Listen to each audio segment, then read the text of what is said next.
Pendekar payung terbang. Fitnah kedua. Puas menghisap madu si gadis. Si pemuda dengan tenang meninggalkan tempat itu. Kini si gadis meringkuk dengan sejuta perih di tubuh dan juga hatinya. Jiwanya terguncang. Lupa diri. Menjerit-jerit tak karuan, kadang menangis terseduh melihat mayat ayahnya yang tak jauh tergeletak. Keadaannya tak beda dengan orang gila yang tak merawat diri. Lalu, entah apa yang merasukinya. Si gadis bergerak menubruk tiang rumah yang terpancang di tengah. Kepalanya dihantamkan dengan sangat keras hingga pecah dan nyawanya pun melayang. Mungkin dia merasa tak berguna lagi hidup sehingga ingin mengakhirinya. Ya, buat apa hidup dengan menanggung derita dan malu? Setelah kejadian itu, barulah warga berbondong-bondong datang. Ki Lurah menerima kabar tentang kejadian itu. Dia tampak marah dan murka. Segera dia menghampiri Adijaya yang sembunyi di dalam karena tidak mau ketahuan warga. "Kau," tunjuk Ki Lurah dengan muka bengis. "Kau siluman. Apa yang terjadi?" tanya Adijaya. "Jangan pura-pura. Baru saja kau memperkosa anak gadis dan membunuh ayahnya." "Loh, bukankah selama sepekan ini saya selalu berada di samping Ki Lurah?" "Pembohong.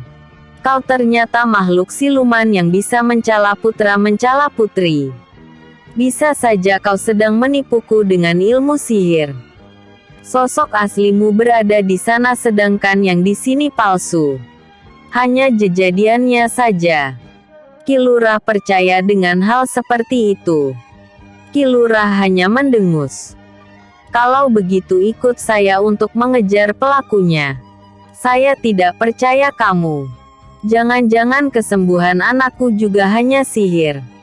Sebenarnya apa yang kau inginkan di desa ini? Kenapa mengacau di sini? Apa salah kami? Atau kau memang siluman jahat yang suka mencari mangsa?" Ki Lurah terengah-engah menahan marah. Ingin rasanya dia menghajar Adijaya. Tapi dia ingat pemuda itu cukup tinggi kepandaiannya. "Saya harap Ki Lurah jangan asal menyimpulkan. Saya akan membuktikan kalau saya tidak bersalah. Sekarang mau tak mau Ki Lurah harus ikut saya turun tangan menemukan dan menangkap pelaku aslinya." Adijaya bergegas ke ruang dapur. Mencari sesuatu yang bisa dipakainya. Di depan Ki Lurah, Adijaya mengubah penampilan menyamar menjadi seorang lelaki tua seumuran Ki Lurah. "Saya harus seperti ini. Temani saya, Ki Lurah. Saya berjanji akan menuntaskan persoalan ini." Ki Lurah tampak ragu. "Bila tidak berhasil, saya siap menerima hukuman seberat apapun," tegas Adijaya. Ki Lurah dan Adijaya bergegas menuju tempat kejadian. Sampai di sana mereka melihat sang ibu sedang menangisi putri dan suaminya yang sudah menjadi mayat. Si ibu ini sangat terpukul. Walaupun secepat mungkin dia melapor kepada kepala keamanan desa, tapi kejadian mengerikan itu begitu cepat. Kini dia sebatang kara. "Kemana orangnya?" tanya Ki Lurah. "Sedang dikepung, Ki Lurah. Di dekat perbatasan," jawab salah seorang warga yang hadir di situ. Ki Lurah kembali berlari menuju tempat yang disebutkan, diikuti Adijaya dan beberapa penduduk desa yang belum sempat bertanya siapa orang tua yang bersama Ki Lurah. Sampai di sana tampak beberapa orang terkapar menahan luka akibat bertempur dengan si pembunuh. Orang sebanyak ini tak mampu meringkus pembunuh itu. Berarti orang itu cukup sakti. Ki Lurah melirik ke arah Adijaya. Si pemuda yang menyamar hanya balas menatap. "Orang itu sangat hebat ilmu silatnya. Kami kewalahan menghadapinya," tutur salah seorang sambil mengerang kesakitan. Kemana dia? Dia lari ke desa Bantrang. Gawat. Kami akan mengejarnya. Tapi kami butuh kuda. Saya ada kuda. Ki Lurah. Berapa? 2. Siapa dia? Ki Lurah. Seorang warga menanyakan orang yang bersama Ki Lurah. Teman saya. Namanya Ki Adijaya. Dia akan membantu saya mengejar penjahat itu. Tentu saja warga tidak mengenali sosok Adijaya yang sebenarnya. Mereka hanya tahu sosok pembunuh itulah yang wujudnya Adijaya. 2 ekor kuda sudah disediakan. Ki Lurah dan Adijaya segera menaiki tunggangannya lalu menggebrak hingga kuda pun berlari kencang menyusuri jalan menuju desa tetangga. Adijaya tidak mengerti apakah Ki Lurah asal menggebah saja. Tapi tidak tahu kemana akan mengejar. Asal menuju ke desa sebelah saja. Namun, melihat gerakan Ki Lurah sepertinya dia menuju ke suatu tempat. Begitu memasuki perkampungan, tampak Ki Lurah menuju ke rumah seseorang. Rumah yang tampak beda dari yang lain. Yang lebih besar dan megah. Rumah lurah desa setempat. Rupanya ini tujuan Ki Lurah. Dengan terburu-buru tanpa menambatkan kudanya lagi, Ki Lurah turun dan berlari memasuki rumah besar itu. Ki Jatnika. Ki Jatnika. Ada apa? Kenapa seperti dikejar jurik? Ki. Seorang pembantu menyapa dengan terheran-heran. Panggilkan lurahmu. Si pembantu segera menghilang. Tak lama muncul lagi bersama Ki Jatnika, lurah desa itu. Ki Sangkan. Ada apa ini? Gawat. Ki Jatnika. Gawat. Iya. Iya. Kenapa? Ceritakan dengan tenang dan jelas. Lalu Ki Jatnika menyilahkan duduk kepada Ki Lurah dan Adijaya di ruang tamu. Sangat gawat, Ki. Ujar Ki Lurah sedikit tenang. Kami sedang mengejar seorang pembunuh dan pemerkosa di desa kami. Dia lari ke sini. Ke desa ini. Benar katamu, Ki? Tanya Ki Jatnika. Sudah 2-3 warga saya jadi korban. Mohon Ki Jatnika segera siagakan keamanan. Saya takut dia mencari korban juga di sini. Ki Jatnika mulai panik. Dari raut wajah Ki Sangkan agaknya hal ini benar-benar serius. Dan benar saja. Tak berapa lama datang seorang warga yang tergopoh-gopoh hampir pingsan menghadap Ki Jatnika. Gawat. Ki Lurah. Teriak orang itu suaranya bagai tersedak. Ada apa? Pesta perkawinan Putri Ki Rengga diobrak-abrik. Apa? Seorang anak muda datang mengacaukan acara dan hendak merampas pengantin perempuan.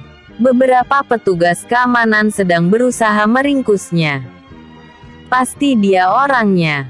Selaki Sangkan langsung bangun. Tunjukkan tempatnya. Semua yang berada di situ pun segera bergegas menuju tempat kejadian. Sebelumnya, setelah puas berhasil merenggut kehormatan si gadis yang akhirnya bunuh diri itu, pemuda bejat berdarah dingin ini keluar dengan tenang. Namun, di luar sudah menghadang beberapa orang dengan senjata terhunus. Si pemuda mendengus angkuh. Majulah kalau kalian mampu. Tangkap dia. Pengepung yang jumlah 8 orang ini langsung menyerbu. Menyerang ganas tanpa ampun. Mereka sudah siap dengan senjatanya. Mereka adalah anggota pasukan keamanan desa. Tentunya mereka sudah terlatih dengan jurus-jurus silat. Namun, yang mereka hadapi ternyata bukan orang sembarangan. Gerakan pemuda durjana ini sangat cepat. Tak satu pun dari senjata mereka mampu menyentuh sasaran. Sementara beberapa dari mereka sudah kena hantaman lawan. Walaupun tangan kosong tapi keras bagai batu. Dalam beberapa gebrakan saja si pengeroyok sudah kewalahan tak mampu melawan lagi sehingga ketika si pembunuh kabur, mereka tak bisa mengejar karena tubuhnya luka-luka. Episode sebelumnya, mengobati lumpuh. Episode berikutnya, Bongkeng. Pendekar payung terbang. Bongkeng. Ketika sampai di perbatasan desa, beberapa warga sudah menghadang lagi. Namun, sepertinya si pembunuh ini tak mau main-main lagi. Dia mempunyai tujuan lain yang ingin segera dilakukan. Maka, dengan kepandaian silatnya tak butuh lama untuk menumbangkan lawan-lawannya. Setelah itu dia berlari menuju desa tetangga. Yang ditujunya adalah sebuah keramaian di salah satu rumah warga. Pesta pernikahan. Hari itu di desa Bantrang, di rumah Ki Rengga sedang menyelenggarakan pernikahan putri pertamanya, Rara Anggit. Pesta sedang berlangsung, membawa kebahagiaan bagi kedua mempelai yang kini sudah bersanding di pelaminan. Namun, siapa sangka suasana bakal berubah mencekam ketika pemuda itu datang. "Hentikan!" Teriakan lantang pemuda ini bikin bulu kuduk merinding. Bagai kena gendam, semua yang hadir termasuk suara iringan gamelan mendadak berhenti. "Siapa kau? Berani lancang mengganggu hajat orang?" Sentak Ki Rengga begitu sadar ada orang tak dikenal tiba-tiba merusak acara. "Ki Rengga," seru si pemuda, "sebenarnya aku sudah lama terpikat kepada putrimu Rara Anggit. Dia tidak boleh menikah. Hanya aku yang berhak memilikinya. Sekarang aku akan mengambilnya." "Gelo, sia!" bentak Ki Rengga makin naik darah. "Usir dia!" Serentak beberapa lelaki yang hadir di situ langsung menyerbu pemuda tak dikenal itu. Beberapa lainnya ada yang melapor ke Ki Lurah Jatnika dan Kepala Keamanan Desa. Seperti sebelumnya, pemuda yang telah menelan korban 3 orang ini sukar untuk ditaklukkan. Suasana pesta yang meriah kini buyar oleh kedatangan pemuda durjana ini. Sepasang pengantin segera bersembunyi ke dalam rumah. Beberapa orang yang takut kena sasaran terutama perempuan berhamburan mencari tempat aman. Halaman rumah Ki Rengga kini menjadi ajang pertarungan. Lebih tepatnya pengeroyokan untuk melumpuhkan orang tak dikenal yang telah merusak jalannya pesta pernikahan. Kita ikuti cerita sebelum Adijaya memasuki desa sampai akhirnya dituduh sebagai pembunuh dan pemerkosa. Di desa itu, ada seorang pemuda yang selalu dikucilkan warga. Namanya Bongkeng. Ia tinggal hanya bersama ibunya di rumah yang juga agak terpencil dari rumah-rumah warga lain. Bongkeng dikucilkan karena sosoknya yang buruk rupa. Badan kurus, wajah jelek bahkan cenderung menyeramkan. Sehingga membuat orang takut melihatnya. Karena penampilannya itu ia sering menjadi bahan olok-olok pemuda lain di desa itu. Akibatnya Bongkeng menjadi seorang pemurung. Minder kalau bertemu orang di jalan. Dia sering mengadu tentang nasibnya yang buruk kepada ibunya. Namun, sang ibu tak bisa berbicara banyak karena dia juga sudah pasrah dengan keadaan yang seperti itu. Dalam benak sang ibu selalu menjerit bila melihat penderitaan dan penghinaan yang menimpa anaknya. Seakan-akan seluruh dunia ini mengucilkannya. Jangankan diakui sebagai sesama warga desa, keberadaan mereka malah dianggap tidak ada. Seandainya bisa meminta, lebih baik dirinya yang buruk rupa menggantikan sang anak. Entah karma apa yang menimpanya. "Aku benci semua orang-orang," teriak Bongkeng di belakang rumahnya yang sunyi. Teriakan ini sudah sering terdengar oleh ibunya setiap saat. Bongkeng mematung. Wajahnya yang seram tambah mengerikan. Dalam dadanya bergemuruh dendam terhadap semua orang yang selalu menghina dan mengucilkannya. Apakah dia tidak layak hidup berdampingan dengan yang lain? Bertetangga. Sama-sama menjadi warga desa. Wahai Dewata, kenapa kau lahirkan aku ke dunia ini? Keluhnya yang putus asa. Dewata tidak akan menggubris keluhanmu, anak muda. Satu suara lantang menyahut. Terdengar menggema. Suara orang tua yang serak. Awalnya Bongkeng tidak menyadari. Tetapi lantas ia celingak-celinguk mencari arah sumber suara. Aku di sini, anak muda. Di depan Bongkeng sejauh 4 tombak muncul asap putih tipis mengepul ke atas.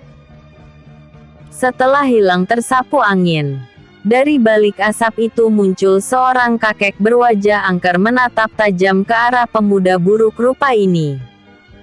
Siapa kau? Aku dewa penolongmu.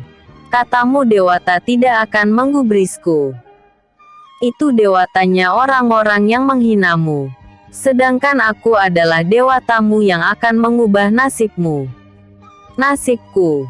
Apakah mungkin? Tidak ada yang tidak mungkin di dunia ini. Apalagi bagiku. Aku akan memberikan apa yang kau impikan selama hidupmu yang penuh derita itu. Aku akan mengubah penderitaanmu menjadi kebahagiaan yang tiada taraf. Benarkah? Si kakek tertawa lepas sampai menggema ke seantero tempat. Sang ibu di dalam rumah menyaksikan hal itu. Tetapi kakinya terasa kaku ketika hendak menghampiri sang anak. Bagaikan ada yang membelenggu. Kamu tak perlu kerja keras untuk mendapatkannya. Anak muda. Siapa namamu? Bongkeng. Bongkeng. Ya, Bongkeng. Bagaimana caranya? Kau hanya perlu menyiapkan tubuhmu sebagai wadah. Bongkeng mengkerutkan kening. Aku ini dewa, akan masuk ke dalam ragamu. Setelah itu kau bisa menjadikan dirimu apa saja sesuai keinginanmu. Bongkeng masih mematung. Belum sempat bicara lagi. Bongkeng melihat kakek itu berubah jadi asap putih lagi. Asap itu bergerak mendekat. Bentuknya memanjang kecil lalu masuk ke badan melalui hidung. Yang dirasakan Bongkeng seperti tak sengaja menghirup asap itu hingga habis. Seluruhnya masuk ke dalam raganya. Sesaat kemudian Bongkeng merasakan tubuhnya menjadi segar, ringan dan juga bertenaga. Putar tubuhmu. Suara si kakek mengiang di telinganya. Bongkeng melakukan perintahnya. Lihat tubuhmu. Bongkeng terkejut. Badannya yang kurus hampir seperti tengkorak kini menjadi berisi. Kekar. Tegap. Pergilah ke sungai. Lihat wajahmu. Bagaikan terkena gendam. Bongkeng menuruti semua perintah si kakek yang kini bersemayam di dalam tubuhnya. Anak muda ini segera berlari menuju sungai. Semua yang terjadi itu disaksikan oleh ibunya. Sang ibu melihat perubahan bentuk badan anaknya. Dari berbadan kurus kering dan berwajah buruk, menjadi sosok yang gagah rupawan sehingga tak bisa dikenali lagi. Karena memang sangat jauh berbeda. Seperti bukan anaknya lagi. Kalau tidak menyaksikan sendiri, dia tidak akan percaya. Beberapa saat kemudian, Bongkeng telah kembali sambil tertawa riang menemui ibunya. Ibu, lihatlah aku sekarang. Begitu senangnya Bongkeng yang telah berubah penampilannya. Si ibu hanya tampak berkaca-kaca. Aku sekarang menjadi orang gagah rupawan. Bukan lagi Bongkeng si buruk rupa. Aku akan membalas perlakuan semua orang terhadapku. Bongkeng. Kendalikan dirimu, nak. Pukas ibunya. Tidak, ibu. Selama hidup aku memendam dendam ini. Sekarang saatnya aku membalas. Karena aku tidak hanya berubah wujud, tetapi aku juga mempunyai kekuatan, kesaktian. Bongkeng tertawa lepas sekeras-kerasnya. Betapa bahagianya dirinya sekarang.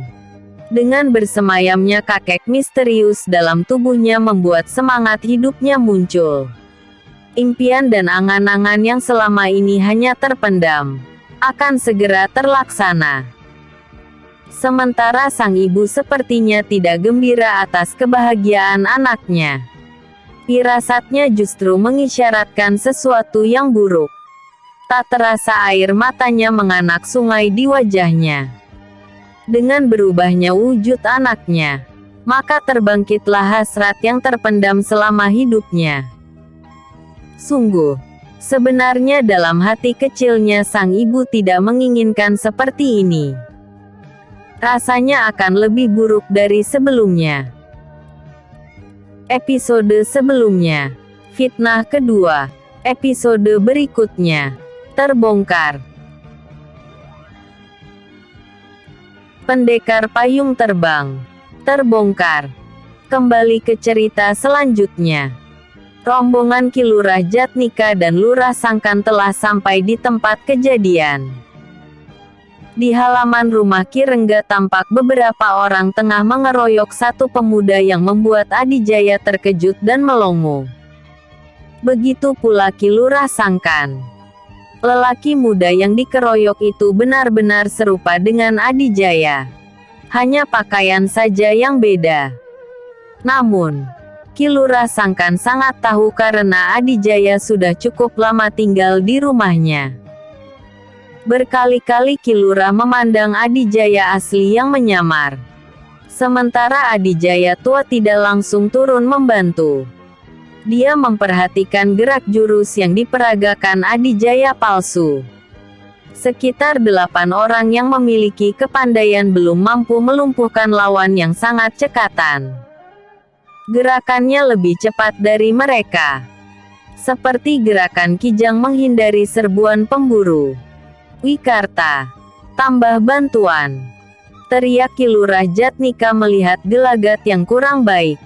Baik, Ki. Benar dia yang kau cari, Ki Sangkan? Tanya Ki Lurah Jatnika. Ya, dia orangnya. Dia cukup hebat sehingga mudah lolos dari kejaran warga. Bukan hebat lagi. Kepandaian silatnya bisa disejajarkan dengan pendekar bahkan lebih dari itu. Ki Lurah Sangkan kembali memandang Adijaya tua di sampingnya. Kenapa kau tidak turun tangan? Tanyanya pelan. Saya sedang memperhatikan jurus-jurusnya. Untuk mengenali siapa dia sebenarnya. Jawab Adijaya. Bantuan datang. 5 orang terjun ke pertempuran. Namun, pada saat itu juga 3 orang pengeroyok terpental keluar dengan luka lebam di sebagian tubuhnya. Disusul 2 orang lagi terkapar karena kakinya patah sehingga tak mampu bangkit lagi. Sehingga jumlah pengeroyok tetap 8 orang. Gelo, seru Ki Lurah Jatnika. Anak itu sangat lincah. Hanya seorang pendekar berilmu tinggi yang mampu menandinginya. Ki Lurah Sangkan hanya mendengus sambil kembali melihat Adijaya tua yang belum juga bergerak. Apa yang ditunggu anak ini? Batinnya. Setelah memperhatikan cukup lama sambil mengingat-ingat akhirnya Adijaya menemukan titik terang. Jurus yang digunakan Adijaya palsu sama dengan jurus milik Ganggasara. Tidak salah lagi. Yang berkaitan dengan Menteri Pembelot adalah gurunya, Birawayaksa. Ini pasti akal-akalan tokoh sesat itu. Tak sadar dia angguk-angguk kepala. Saya tahu sekarang, Ki. Ujar Adijaya sebelum melompat memasuki ajang pertempuran yang tak seimbang itu. Adijaya tua langsung menerjang, tetapi tidak menggunakan jurus ciptaannya. Adijaya tua asal-asalan membuat gerakan jurus. Dia juga menyamarkan hawa sakti yang terpancar dari badannya. Tujuannya agar penyamarannya tidak diketahui lawan. Para pengeroyok lain tampak mundur beberapa langkah karena merasakan hawa sakti yang menyebar seperti hembusan angin yang mendorong tubuh mereka. Sehingga pertarungan berubah menjadi 1 lawan 1. Adijaya tua dan Adijaya palsu. Di satu sisi para pengeroyok memang sudah kepayahan tak mampu meringkus lawan yang hanya seorang. Tenaga mereka sudah terkuras. Beruntung orang yang barusan turun menyerang memiliki kepandaian tinggi. Hal ini bisa dilihat dari gerakannya yang cepat tapi halus dan ringan. Juga hawa sakti yang memancar dari tubuh terasa begitu kentara. Yang mereka lihat adalah lelaki setengah baya seumuran Ki Lurah. Namun, sebenarnya adalah seorang pemuda yang sedang menyamar. Hanya dia dan Ki Lurah Sangkan yang tahu. Kini pertunjukan jurus-jurus memukau tersaji di halaman rumah Ki Rengga. Pesta pernikahan berubah menjadi ajang adu kekuatan. Si pemilik rumah itu tampak menyaksikan di beranda rumah. Benar, ini adalah hawa sakti yang dimiliki Birawayaksa, gumam Adijaya tua dalam hati. Dia terus menggunakan jurus dadakan yang kadang disisipi gerakan jurus lawan setelah beberapa saat memperhatikannya. Ini salah satu kepandaiannya, mampu menguasai jurus orang lain dalam waktu sebentar saja. Sang lawan Adijaya palsu cukup terkejut ketika lawan bisa memperagakan jurus miliknya. Sayang sekali, mata batinku tak mampu menembus siapa orang tua ini sebenarnya. Ini kelemahanku jika sudah merasuki raga seseorang. Keluhnya dalam benak. Lama-lama kesal juga dirasakan Adijaya tua. Dengan jurus dadakan itu belum mampu menundukkan lawan. Belum membuka celah kelemahan. Di sisi lain dia tidak ingin jati dirinya diketahui lawan. Namun, segera saja dia ingat. Jurus boleh terlihat beda, tapi isi sama. Ujarnya dalam hati. Adijaya tua mempercepat gerakan jurus barunya. Kali ini dilapisi tenaga dalam lumut ungu. Dua tangannya membentuk seperti gerakan ular. Jari-jarinya, kiri dan kanan menyingkup membentuk kepala ular. Sangat cepat gerakannya menotok ke tempat-tempat tertentu di tubuh lawan.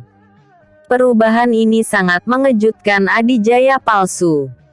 Sementara orang-orang yang menyaksikan tampak kagum. Dalam hitungan kejap, 7 bagian tubuh penting Adijaya palsu tertotok jurus ular dadakan itu. Des, des, des. Adijaya palsu kembali dibuat terkejut dan tak mampu menghindar lagi dari serangan lawan yang bagai tak terlihat gerakannya. Hawa sakti ini. Sialan. Kecolongan.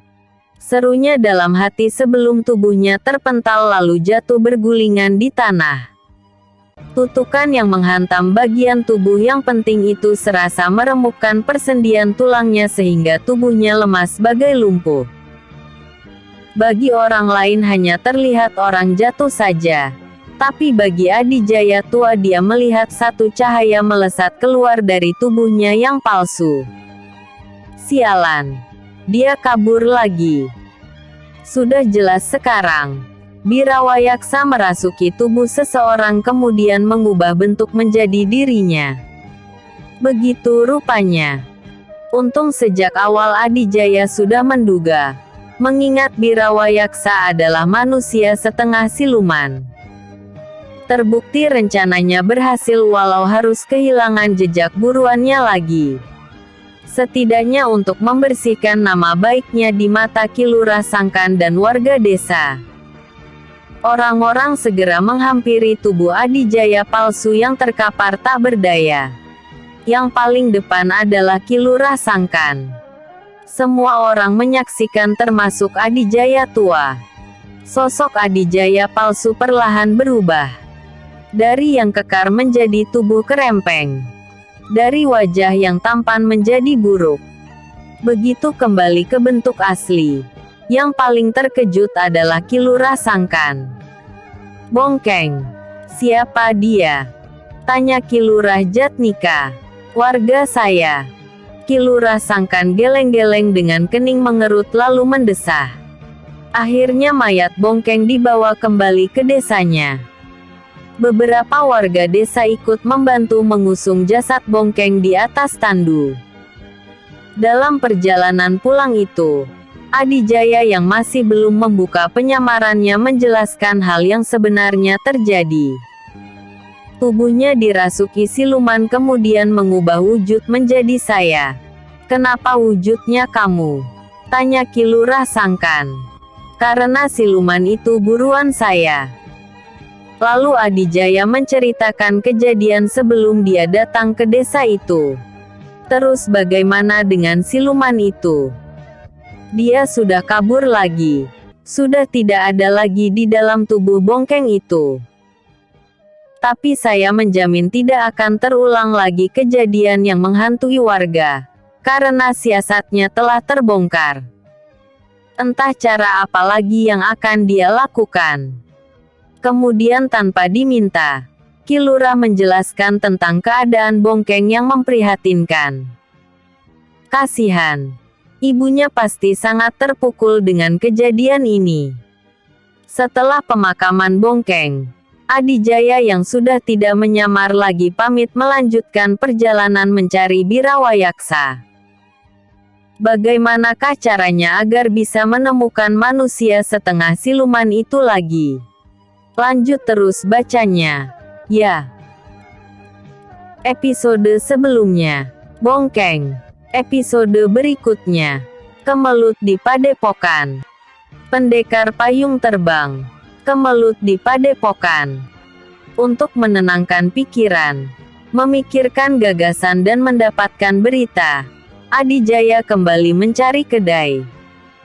Kepeng emas dari Dharma Koswara cukup banyak. Bisa untuk makan 3 purnama. Tapi belum juga menemukan kedai. Adijaya mendengar suara bentakan orang bertarung. Saat itu dia sedang melangkah di jalan kecil yang kiri kanannya terdapat kebun dan ladang. Di belokan jalan sejauh 10 tombak di depan sana itulah terlihat 2 orang sedang beradu jurus. 2 orang yang dikenalnya. Membuatnya jadi heran. Kenapa 2 orang ini bertarung malah seperti sebuah pertarungan hidup mati. Paman Arya dan Paman Komara.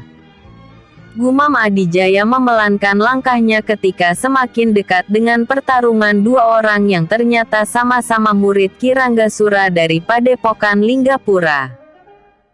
Seperti biasa Arya Sentana memainkan jurus-jurus tinju andalannya. Sebenarnya Ki Ranggasura bukan hanya mengajarkan jurus tinju saja, tapi juga jurus tendangan, jurus menggunakan berbagai macam senjata dan lain-lainnya. Hanya saja Arya Sentana lebih mahir menguasai jurus tinju sehingga dia dijuluki pendekar tinju dewa. Sedangkan Komara memainkan jurus yang tampak aneh. Walaupun Adijaya belum pernah melihatnya, tapi bisa dipastikan itu bukan jurus dari Padepokan Linggapura. Gerakannya kaku tapi kuat. Raut wajahnya datar bahkan terlihat pucat. Dan kedua matanya berwarna merah. Adijaya menyalurkan kekuatan halus ke sepasang matanya. Terkejutlah anak muda ini. Dia melihat hawa aneh menyelimuti sekujur tubuh Komara. Hawa siluman. "Rai, sadarlah," hardik Arya Sentana sambil terus melayani serangan adik seperguruannya itu. Tampaknya Arya Sentana sudah tahu bahwa Komara berada dalam kendali orang atau makhluk lain. Komara tidak merasakan sakit sedikit pun ketika tubuhnya terkena pukulan lawan walaupun dilapisi tenaga dalam. Komara bagaikan mayat hidup yang tak punya rasa dan sukar ditundukkan hingga Arya Sentana tampak kewalahan. Bahkan kini dia mulai terdesak. Ingin rasanya mengeluarkan jurus andalannya yang paling dahsyat. Tapi dia tidak ingin mencederai apalagi sampai membunuh saudaranya sendiri. Saat dalam kebimbangan seperti itulah, Komara yang kerasukan dan tak kenal ampun melayangkan tinju yang ganas dan berbahaya karena mengandung hawa sakti jahat dan dilapisi tenaga dalam. Tinju ini bergerak cepat mengincar leher kakak seperguruannya. Namun, sejengkal lagi pukulan itu mengenai sasaran. Ujung payung Adijaya meluncur lebih cepat menghantam tepat di tengah-tengah kening. Tuk! Tubuh Komara terpental ke belakang. Jatuh terjengkang. Adijaya segera memencet jempol kaki kiri Komara. Komara berteriak-teriak seperti kesakitan. Lalu berhenti saat pangkal jempol kaki yang dipencet itu telah diikat sebuah tali. Tubuh Komara terkulai bagai lumpuh. Payung Adijaya sudah kembali ke tempatnya dengan cara menghilang. Terima kasih, Kisanak. Arya Sentana mendekat. Paman, sapa Adijaya sambil tersenyum. Pendekar tinju dewa terkejut bukan main. Kau, Adijaya. Awalnya dia kurang yakin. Tapi setelah memperhatikan lebih seksama lagi, baru benar-benar yakin. Orang ini memang Adijaya yang dulu hilang jatuh ke jurang. Ya. Paman, ini saya, Gusti Nu Agung. Ternyata kau masih hidup. Arya Sentana memegang pundak Adijaya saking gembiranya. Melihat-lihat dari atas sampai bawah. Kau sudah besar, hebat lagi. Paman, kita bawa pulang dulu Paman Komara. Ya, nanti aku ceritakan kenapa dia jadi seperti itu. Dan kau juga harus menceritakan tentang dirimu. Tubuh Komara dipanggul oleh Arya Sentana. Kemudian mereka meninggalkan tempat itu menuju padepokan Linggapura. Saat pertarungan tadi terjadi di waktu Tangage, tengah hari. Ketika sampai di padepokan sudah waktu Tunggang Gunung, sekitar pukul 4 sore. Tubuh Komara langsung dibawa ke bilik Ki Ranggasura. Kembali ke masa ketika Adijaya terlempar ke jurang.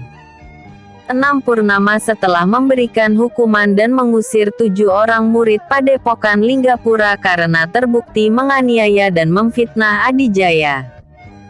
Komara, salah satu murid utama Ki Ranggasura, dikabarkan menghilang. Tidak ada yang tahu ataupun melihat dia pergi. Ditunggu sampai 14 hari ternyata belum pulang juga.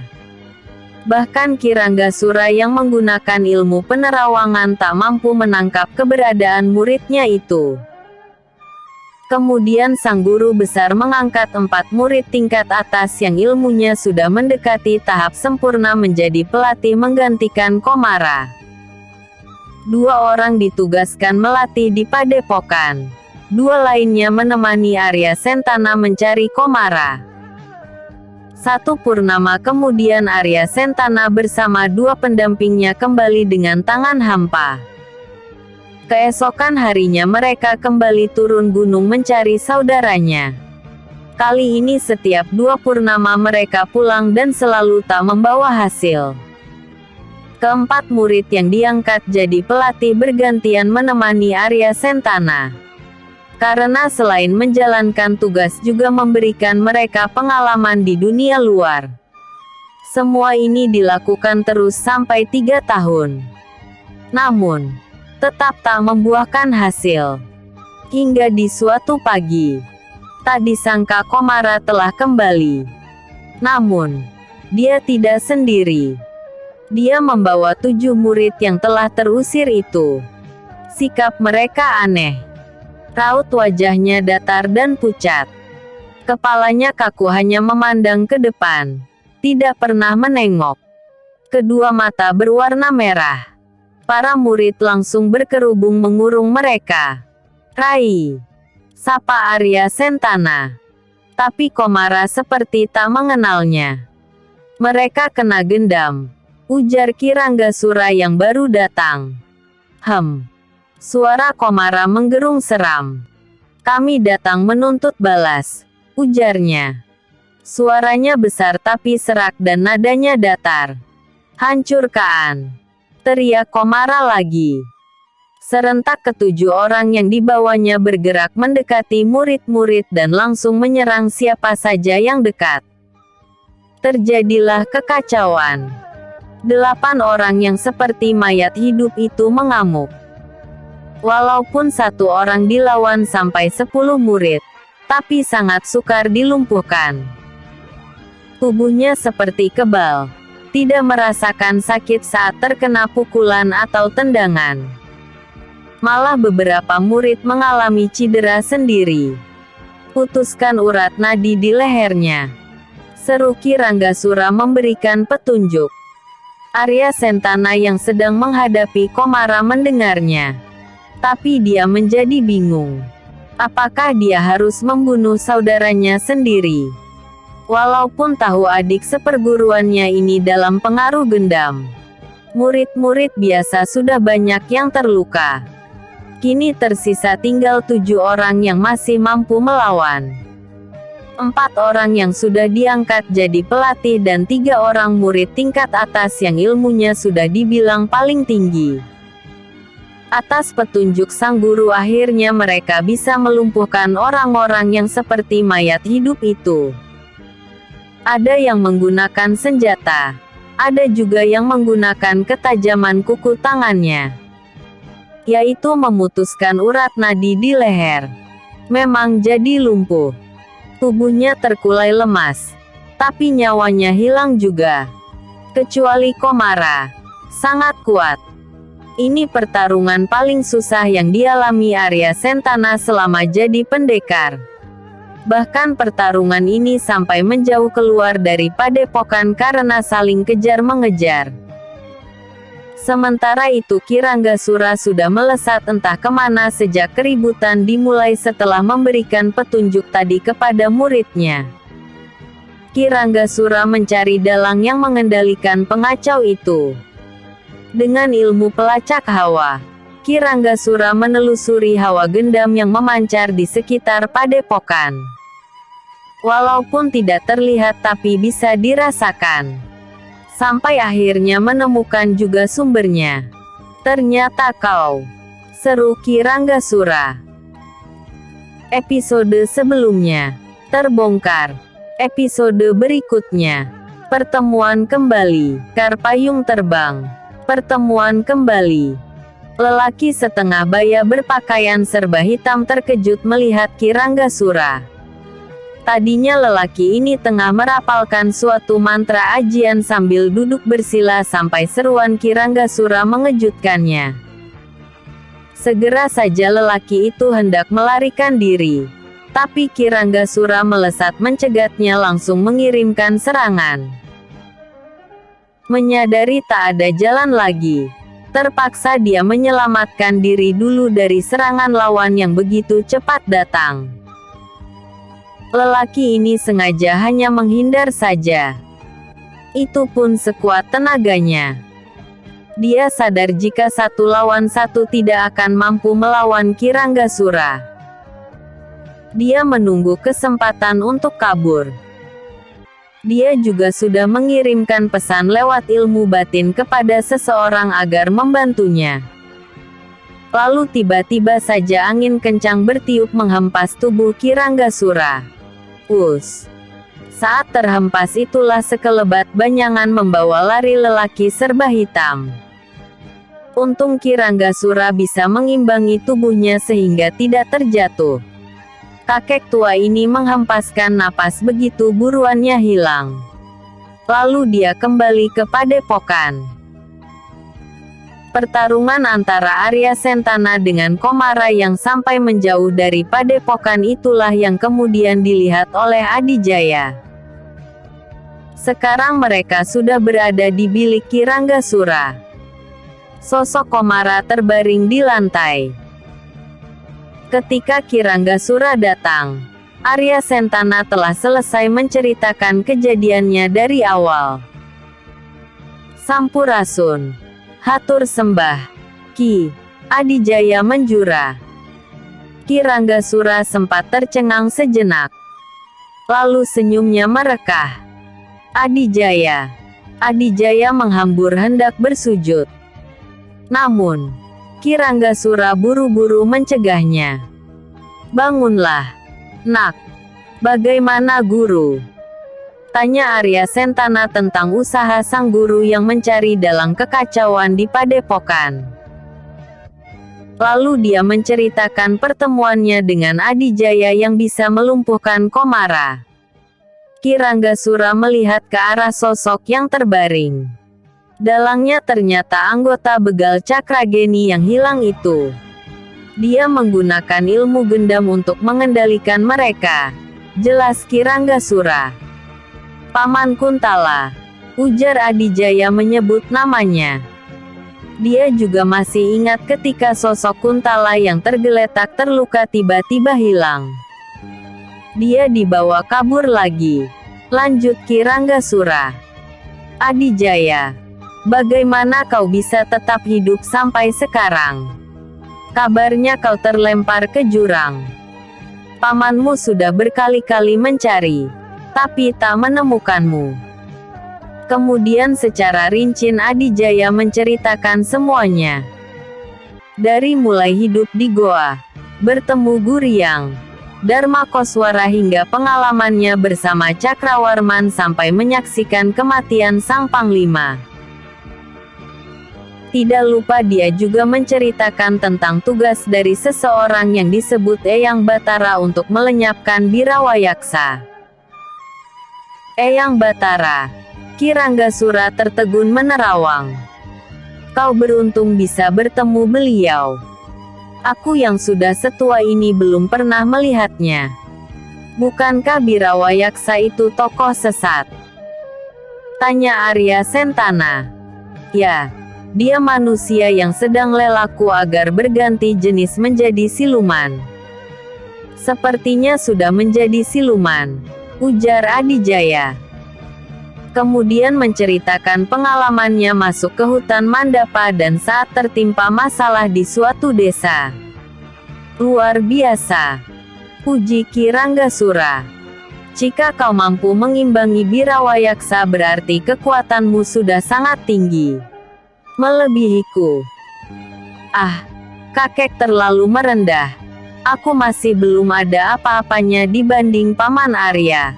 Apalagi dengan kakek. Seloro Adijaya. Si kakek hanya mengekeh pelan.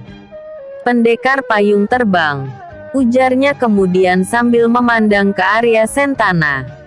Arya Sentana mengerti tatapan si kakek yang meminta pendapatnya. Sehingga dia langsung menimpali. Ya, benar. Cocok julukannya. Pendekar payung terbang. Tapi aku hanya sekilas melihat payung jelmaan Guryang itu. Adijaya tersipu malu. Hatinya merasa berat mendapatkan julukan itu. Padahal dulu dia tidak mau jadi pendekar. Untuk mencairkan suasana hatinya dia mengalihkan pembicaraan. Paman Komara bukan kena gendam, tapi kerasukan siluman. Adijaya menunjuk ke jempol kaki yang ada talinya. Ki Ranggasura dan Arya Sentana saling pandang. Benar juga. Tali yang mengikat di ibu jari kaki itu sebagai pengunci agar siluman yang menguasai tubuh Komara tidak keluar. Sekaligus juga untuk mengunci agar tidak bisa berbuat apa-apa. Hawa yang terpancar dari tubuh Komara memang bukan hawa gendam. Bagaimana cara menangkap siluman itu ketika tali pengikatnya dilepas? Tanya Adijaya. Guru dan murid ini tampak berpikir. Suatu benda yang mempunyai daya sedot untuk makhluk siluman, ujar Ki Ranggasura. Tring. Tiba-tiba payung terbang tergenggam di tangan Adijaya tanpa diminta. Pemuda ini melemparkan payung itu. Tring. Payung berubah jadi guriang. Ki Ranggasura dan Arya Sentana sempat terkejut melihat sosok yang tingginya hampir menyentuh langit-langit. Ternyata ini guriang yang mengabdi pada Adijaya. Ada apa? Tanya Adijaya. Ampun, Juragan. Di alam saya ada buah sakti namanya labu penyedot sukma. Segala makhluk halus akan tersedot masuk ke dalamnya dan terkunci tak bisa keluar lagi. Bisakah kau membantuku? Tentu saja, Juragan. Tring. Guriang itu menghilang. Guru dan murid berdecak kagum. Adijaya jadi kikuk. Kakek, paman, saya lapar. Ujar Adijaya sambil tersenyum layaknya anak kecil yang minta makan. Karena awalnya dia ingin mencari kedai tapi yang ketemu malah dua pamannya yang sedang bertarung. Ki Ranggasura dan Arya Sentana tertawa geli. Pendekar juga manusia yang akan lapar kalau belum makan. Ada yang berbeda dari Padepokan Linggapura sekarang, yaitu adanya murid-murid perempuan. Namun, kebanyakan murid perempuan ini sudah berusia dewasa. Yang paling muda mungkin berumur sekitar 23 dan sudah janda. Ya, semua murid perempuan yang jumlahnya sudah mencapai 15 orang ini adalah janda. Mereka yang sudah ditinggalkan suami dan hidup sebatang kara. Ada yang bercerai. Ada yang suaminya meninggal karena penyakit. Ada juga yang tewas oleh perampok. Para perempuan ini ditarik menjadi murid Padepokan oleh pendekar kipas perak. Siapa pendekar kipas perak itu? Nama aslinya Praba Arum. Dia istriku. Jawab Arya Sentana ketika ditanya oleh Adijaya. Oh, jadi paman sudah beristri. Ya, guru menyarankan agar dibawa tinggal di Padepokan. Kebetulan Nyai Wastini gurunya Arum adalah sahabat guru. Nyai Wastini sudah lama meninggal. Berarti paman sudah lama kenal Bibi Arum. Ya, sejak pertama kali turun gunung. Arya Sentana menceritakan pertemuannya dengan sang istri ketika pertama kali turun gunung. Karena mereka sama-sama golongan pendekar lurus, mereka sering kerja sama menumpas para penjahat yang meresahkan warga. Karena sering bertemu, lama-lama ada perasaan suka di antara mereka bahkan berlanjut ke hubungan yang lebih dalam. Sampai suatu ketika Praba Arum dibawa ke Padepokan hendak dikenalkan kepada Ki Ranggasura. Tak disangka sang guru malah langsung menikahkan mereka. Apalagi begitu mengetahui bahwa guru Praba Arum adalah Nyai Wastini sahabatnya. Sudah berapa lama, Paman? Baru 3 purnama kita menerima murid perempuan. Berarti Paman juga masih pengantin baru. Adijaya tersenyum menggoda. Ah, 3 purnama mah. Sudah lama atuh. Mereka berdua tertawa. Jadi, murid-murid perempuan itu dulunya pernah ditolong Bibi Arum. Ya, dan yang hidup sebatang kara. Daripada terlantar, lebih bagus dibawa ke Padepokan dididik jadi pendekar wanita. Walaupun mereka sudah menjadi janda, tapi masih kelihatan cantik-cantik. Sehingga murid laki-laki jadi tambah semangat dalam berlatih. Bahkan sepertinya sudah ada yang saling suka. Episode sebelumnya, Kemelut di Padepokan. Episode berikutnya, Kasmaran. Sambil menunggu Guriang pengabdinya yang sedang mencari labu penyedot sukma di alamnya, Adijaya kembali tinggal di Padepokan. Bagaimanapun juga urusan Komara harus dituntaskan. Siluman yang merasuki badan Komara harus dikeluarkan. Sampai di sini Adijaya kepikiran. Apakah labu penyedot sukma itu ada banyak atau cuma beberapa atau malah cuma satu? Sebab, biasanya barang pusaka selalu terbatas jumlahnya. Dia memikirkannya karena akan digunakan pula untuk menangkap birawayaksa yang entah ada di mana sekarang. Ingat tugas ini. Ingat pula sama Eyang Batara. Di suatu pagi, Adijaya berjalan menuju sungai hendak membersihkan diri. Dia ingat masa lalu ketika menunaikan tugasnya. Mencari dan mengumpulkan kayu bakar. Naik turun jalan setapak pegunungan. Dia selalu semangat dan juga kuat saat memikul tumpukan kayu bakar. Walaupun beratnya semakin bertambah, tapi dia selalu kuat. Baru terpikirkan keanehan itu semalam. Belakangan diketahui ternyata Arya Sentana lah yang membuatnya kuat sedemikian rupa. Pendekar tinju dewa itu mengungkapkan kejujurannya bahwa diam-diam dia melatihnya. Sehingga badannya bertambah kuat. Bahkan sesekali pamannya itu menyalurkan tenaga dalam ke tubuhnya. Rasa terima kasih tak terkira Adijaya haturkan semalam sampai berurai air matanya karena terharu. Dia akan benar-benar menganggap Arya Sentana seperti orang tua sendiri. Karena pikirannya melayang, tak sengaja Adijaya menabrak sesuatu yang terasa lembut. Aduh! Seseorang mengadu. Suara perempuan. Perempuan yang kelihatan masih muda. Dia hampir terpeleset kalau tidak segera memegang ke sebuah pohon.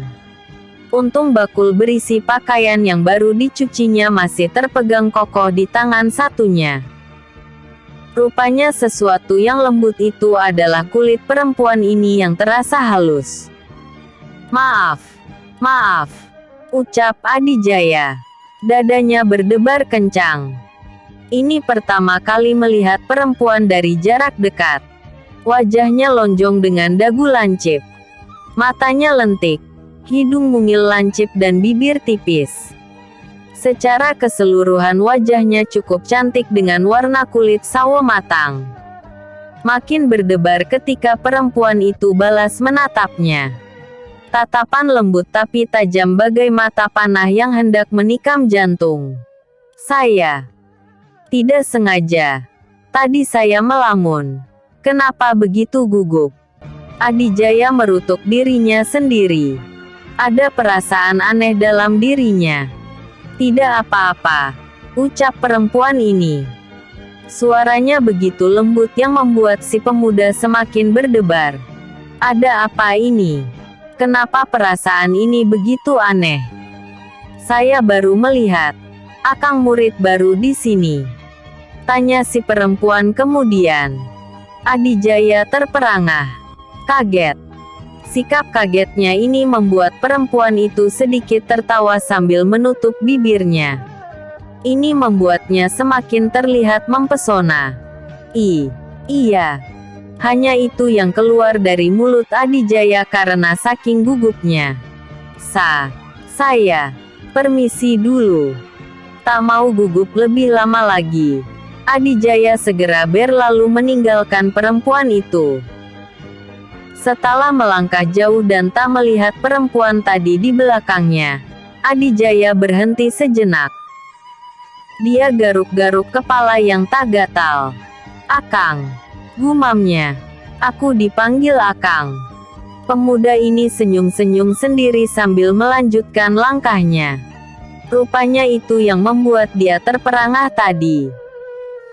Mengingat umurnya yang belum genap 20. Sedangkan menurut Arya Sentana murid perempuan yang paling muda umurnya 23. Sesampainya di sungai, dia tidak segera mandi. Tapi berkaca dulu ke air. Melihat tampangnya. Apa aku sudah kelihatan tua? Gumamnya. Bentuk tubuhnya terbilang bongsor.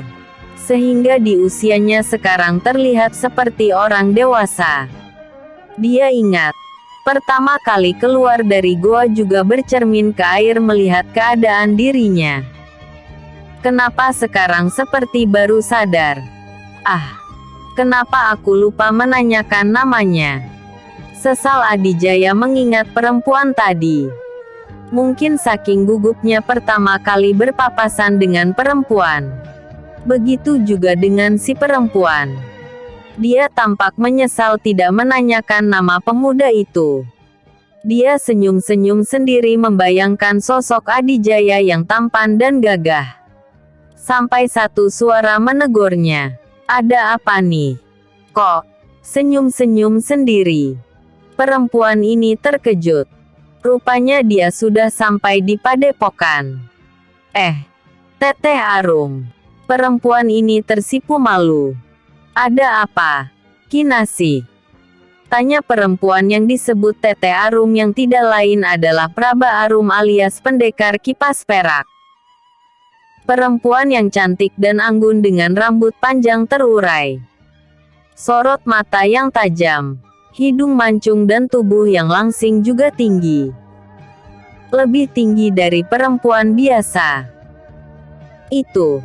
Tadi saya berpapasan dengan murid baru itu. Jawab perempuan yang ternyata bernama Kinasih. Murid baru. Ya, saya baru melihatnya sekarang. Praba Arum mengerutkan kening. Lalu dia tersadar.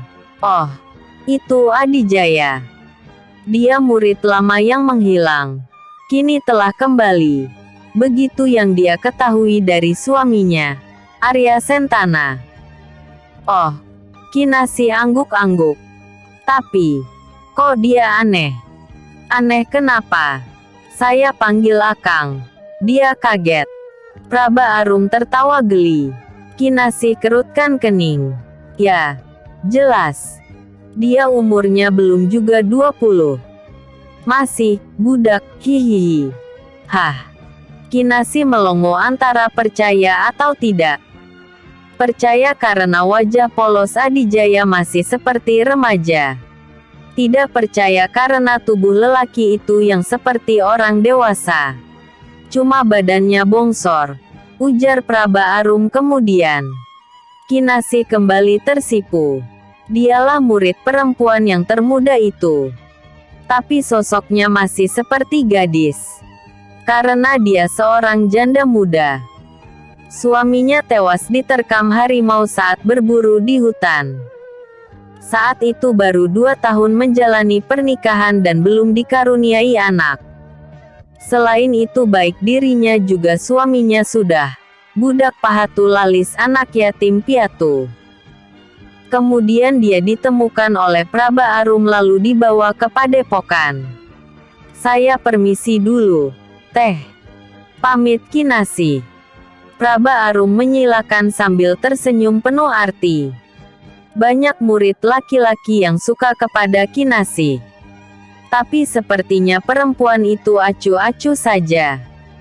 Namun, ada perubahan sikap setelah bertemu Adijaya. Apakah ini? Praba Arum menggantung pikirannya. Segera dia menemui suaminya. Ketika murid-murid mulai berlatih, Adijaya berada di halaman belakang yang berdekatan dengan dapur. Dia memilih memotong dan membelah kayu bakar. Kembali terkenang masa-masa dulu. Sekarang baru tahu. Gerakan memotong dan membelah ini adalah bagian dari gerakan jurus. Lalu teringat dengan jurus ciptaannya yang sampai saat ini belum diberi nama. Justru dirinya malah yang mendapat julukan. Namanya Kinasih. Satu suara mengagetkan Adijaya. Siapa Kinasih? Paman. Perempuan yang kau temui tadi pagi. Adijaya kerutkan kening. Dari mana paman tahu? Kinasih menanyakan kamu ke Dinda Arum. Sekelumit senyum nampak di bibir Adijaya. Pandangannya menerawang. Perempuan itu menanyakan dirinya kepada Bibi Arum. Kamu suka? Ya. Goda Arya Sentana. Adijaya nyureng. Keningnya semakin mengerut. Sesekali melihat ke arah pamannya. Tapi lebih banyak membuang muka. Wajahnya merona merah. Kalau diam berarti iya. ujar Arya Sentana. Lalu dia menceritakan asal-usul kinasih yang didapat dari istrinya. Diam-diam Adijaya menyimaknya. Benarkah ini rasa suka terhadap lawan jenis? Atau sudah disebut jatuh cinta? Rasanya tak karuan. Wajah Kinasih selalu terbayang di pelupuk matanya. Pluk. Kapak pemotong di tangannya terjatuh. Lalu terdengar suara tawa Arya Sentana sambil berlalu meninggalkannya. Adijaya garuk-garuk kepala. Episode sebelumnya. Pertemuan kembali. Episode berikutnya. Dua hati bersambut.